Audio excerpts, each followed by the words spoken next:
Биринчи жамгыр жаап неме болгондо суу ушул жактан кирди. Акыркы убактагы нөшөрлөп жааган жаандан улам Алмалык айылында жашаган Назирбаевдардын үйүнө да суу кирген. Катуу келген сел короосунда үйүлүп турган шагылды кошо агызып, сарайдын дубалын бузуп, кошунасыныкына өткөн. Бул жактан суу келип, бул жерлерге толуп, суу көтөрүлүп баштаганда, аны ошо соседтин немесине дубалын тешип, ошол жактан чыгардык. Бул жагын дарбазаларды ачып, бул жактардан чыгардык. Аталган үй бүлө былтыр июль айында 618 сом төлөп үйүнө камсыздандыруу полисин алып коюшкан экен. Кечээ камсыздандыруу уюмуна кабар берип, бүгүн аталган адистер жерине келип көрүштү. Койгонубуз жакшы болгон экен эле. Мына ушул келишти адамдар, эми жардам беребиз дешип атат. Башка эмелерге эми айтып кетем, ушу үйүңөрдү камсыздандыргыла, жардам берет экен ушул өкмөт. Булар ошол күнү эле өздөрү жашап турган үчүн сразу жууп тазалап коюшкан. Бул жыт чыгып, азыр өзүңүздөр көрдүңүздөр, полдон жыт чыгып атат кадимкидей, анан кийин зак болуп, полдор чирип неметип кетиши мүмкүн да.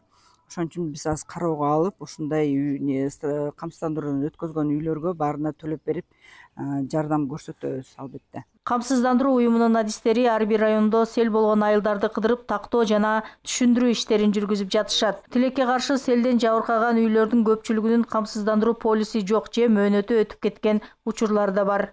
Үйүмдүн документи чечилсе, мен үйүмдү камсыздандырат элемчи. Эми эч кимдин башына салбайсың, мындай тили жок жодон деген мындай бир апаттардан Кудай сактасын. Чечегинде сел келгенде колуңан эчтеме келбей туруп калат экенчи.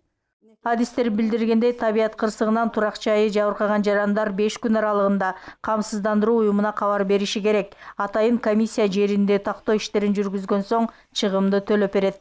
Камсыздандырган үйлөрдүн ээлери менен сүйлөшүп, алардын колунда полис болсо, күчү бар полис болсо, биз келтирилген чыгымдарды төлөп бергенге азыр даярбыз. Азыркы мезгилде расмий түрдө экөө эле кайрылып отурат, бирок биздин маалыматыбыз боюнча 10 үй камсыздандырылган үй жабыркаган. Дагы талдоо иштери, тактоо иштери жүрүп атат. Турак-жайды өрттөн жана табигый кырсыкка каршы камсыздандыруу айыл жеринде 618, шаарда 1236 сомду түзөт. Жашаган үйлөрдөн сырткары сарай, уна жана башка кыймылдуу жана кыймылсыз мүлктөрдүн баарын ыктыярдуу камсыздандырып койсо, ушундай учурларда бүт чыгымдар мамлекет тарабынан төлөнүп берилет. Анткени кырсык эч качан айтып келбейт. Зыйнат Ибраимова, Бектур Калыбек уулу, ЛТР, Ош облусу.